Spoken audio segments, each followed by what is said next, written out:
Hello and welcome. My name is Biagio Mazza, Pastoral Associate at St. Sabina Parish in Belton, Missouri, and I'm here to welcome you to another Do You Know series question. Today's Do You Know question is, do you know what the parable of the Prodigal Son reveals about God's love and forgiveness? In the fourth Sunday of Lectionary Year C, the fourth Sunday of Lent of Lectionary Year C, we proclaim the Gospel of the Prodigal Son, loving Father, taken from the Gospel of Luke, chapter 15. The parable of the lost son is linked to two other parables in that chapter, namely the parable of the lost sheep and the lost coin. The entire chapter is contextualized by Luke. The setting for that chapter is some scribes and some Pharisees grumbling to Jesus that he sits down and eats with sinners and tax collectors. And Luke has Jesus respond to this complaint or this grumbling by having Jesus proclaim three parables. Again, lost sheep, lost coin, and lost son.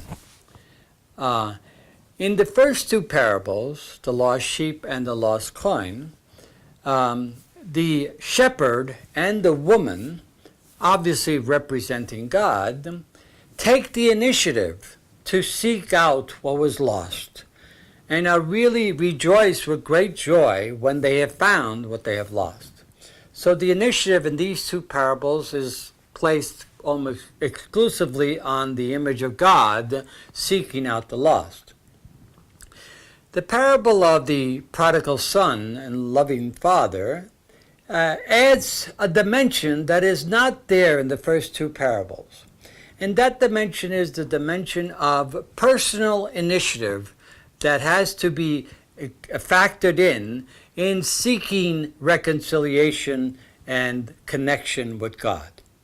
So in other words, what we have in the setting, the parable of the prodigal son, is the son coming to an awareness of his need for reconciliation and forgiveness by the Father, and seeks out the Father, returns to the Father with a prepared speech of what he is to say to the Father, asking for forgiveness and asking for reconciliation. Now, it doesn't mean that the Father is not interested, because it's very clear in the parable that the Father seems to be constantly on the lookout for the return of his Son, looking out to see if he will ever return. And so the Father does want the Son to come back, but does not, at least in this parable, does not go out to seek him, from what we can tell, at least anyway.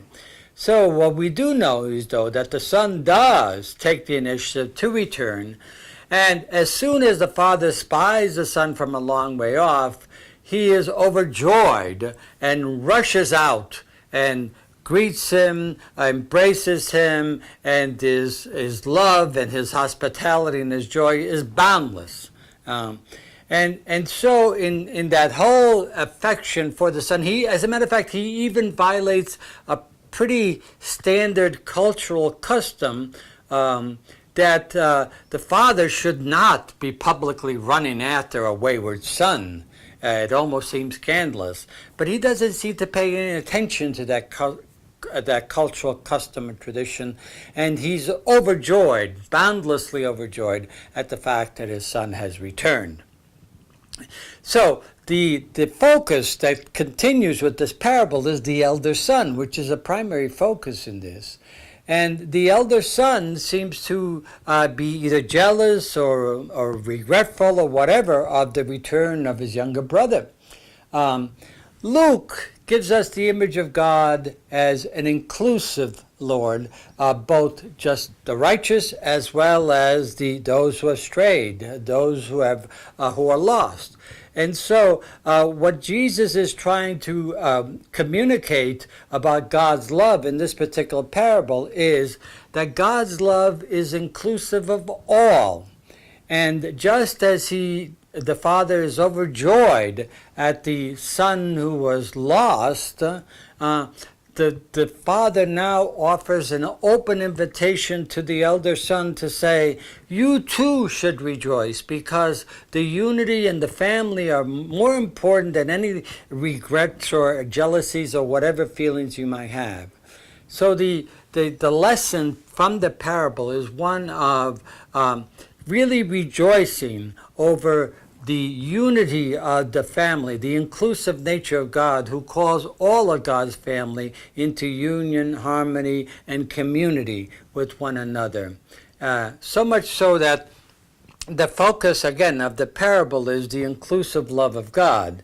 And so, as the father really offered an open invitation to the elder son, Luke's gospel has Jesus offered that invitation to the scribes and the Pharisees who grumbled against him for eating with sinners and tax collectors.